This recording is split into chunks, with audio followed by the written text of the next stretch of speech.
Helicopter দুর্ঘটনায় নিহত ইব্রাহিম রাইসিকে শ্রদ্ধা জানাতে 5 দিনের শোক চলছে ইরানে। তার দাফন শেষ হতে না হতেই নতুন প্রেসিডেন্ট পেতে মরিয়া হয়ে উঠেছে তেহরান। অন্তর্বর্তী প্রেসিডেন্ট নাম পর্যন্ত ঘোষণা হয়ে গেছে রাইসির মরদেহ পাওয়ার কয়েক ঘন্টার মধ্যে। এমনকি কবে প্রেসিডেন্ট নির্বাচন হবে সেই তারিখও ঘোষণা হয়ে গেছে। কিন্তু কেন এত তাড়াহুড়ো করছে ইরান? এর পেছনের রহস্য কি?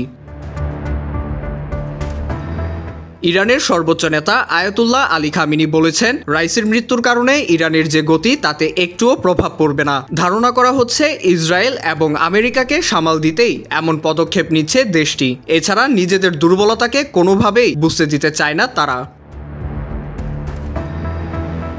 যদিও ইরানে প্রেসিডেন্টের মৃত্যুর পরবর্তী 50 দিনের মধ্যে নির্বাচনের আয়োজন করার বিধান রয়েছে। এই সময়ের মধ্যে নতুন প্রেসিডেন্ট বেছে নিতে হবে। বলা হয় আগামী 28 জুন নতুন করে প্রেসিডেন্ট নির্বাচন অনুষ্ঠিত হবে। সোমবার দেশটির বিচার বিভাগ, আইনসভা এবং নির্বাহী কর্তৃপক্ষ এই প্রেসিডেন্ট নির্বাচনের তারিখ ঘোষণা করেছে। রাষ্ট্রীয় গণমাধ্যম ইরনার বরাতে তুর্কি বার্তা সংস্থা জানিয়েছে, প্রেসিডেন্ট নির্বাচনের প্রার্থীদের নিবন্ধন শুরু হবে চলতি মাসের 30 মে এবং প্রচারণা চলবে আগামী 12 থেকে 27 জুন পর্যন্ত।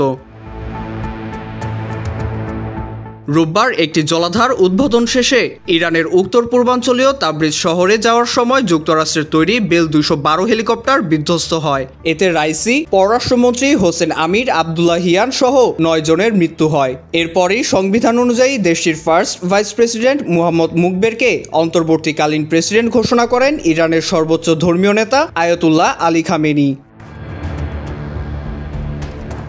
ইব্রাহিম রাইসি 3 বছর আগে ইরানের প্রেসিডেন্ট নির্বাচিত হওয়ার আগে তাকে মনে করা হয় একদিন দেশটির সর্বোচ্চ ধর্মীয় নেতা আয়াতুল্লাহ খামেনির উত্তরসূরি হবেন তিনি।